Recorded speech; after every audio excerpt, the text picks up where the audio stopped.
Pilkada Kabupaten Tasikmalaya 2020 tinggal menyisakan 2 tahapan lagi. Setelah menggelar rapat pleno penetapan pasangan calon terpilih yang digelar di Aula Kantor MUI pada Ahad 21 Maret 2021, KPU Kabupaten Tasikmalaya punya tugas menyerahkan dokumen ke DPRD Kabupaten Tasikmalaya dan mengevaluasi pelaksanaan pilkada. Namun di sisa waktu ini, KPU Tasikmalaya masih dihadapkan pada persoalan hukum. Calon Bupati Tasikmalaya nomor urut 4 Iwan Saputra mengadukan ketua dan 4 anggota KPU Kabupaten Tasikmalaya ke Dewan Kehormatan Penyelenggara Pemilu. Dalam laporan tertanggal 8 Januari 2021, Iwan melalui kuasa hukumnya meminta majelis untuk menyatakan KPU Kabupaten Tasikmalaya terbukti melanggar kode etik penyelenggara pemilu dengan diberikan sanksi pemberhentian tetap. Iwan menuding KPU Kabupaten Tasikmalaya telah melalaikan perintah hukum dan tidak mampu menjaga integritas dan profesionalitas sebagai penyelenggara pemilu. Laporan Iwan kepada DKPP ini terkait sikap KPU yang dinilai terlambat merespon rekomendasi Bawaslu yang diserahkan pada 30 Desember 2020. Seharusnya, kata pengadu, KPU Kabupaten Tasikmalaya memutus rekomendasi itu pada 6 Januari 2021. Namun sampai 7 hari setelah rekomendasi diterima, KPU tidak memutuskan perkara yang dimaksud sehingga dinilai telah melalaikan perintah hukum.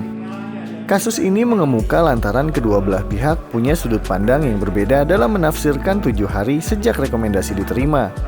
Kubu pengadu menafsirkannya 7 hari kalender, sedangkan KPU menerjemahkannya 7 hari kerja. Ketua KPU Kabupaten Tasikmalaya Jamjam Jamaluddin mengaku siap menghadapi konsekuensi apapun yang ditimbulkan dari pengaduan tersebut. Di wawancara seusai rapat pleno penetapan pasangan calon terpilih, Jamjam meyakini selama ini KPU telah bekerja sesuai dengan peraturan dan perundang-undangan yang berlaku.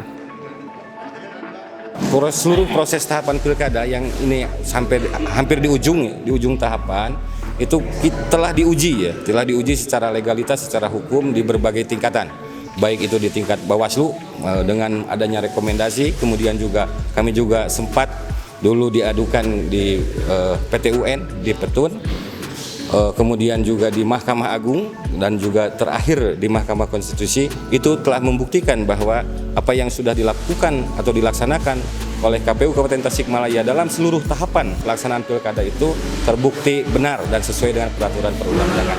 Sehingga segala sesuatu yang menyangkut adanya tuduhan-tuduhan, kemudian adanya hal-hal yang sifatnya fitnah, itu tidak transparan, tidak netral, itu tidaklah benar.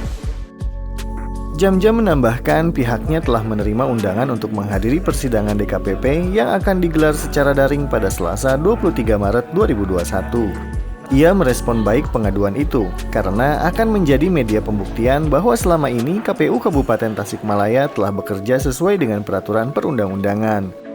Jamjam mengaku siap menerima apapun putusan dalam sidang DKPP.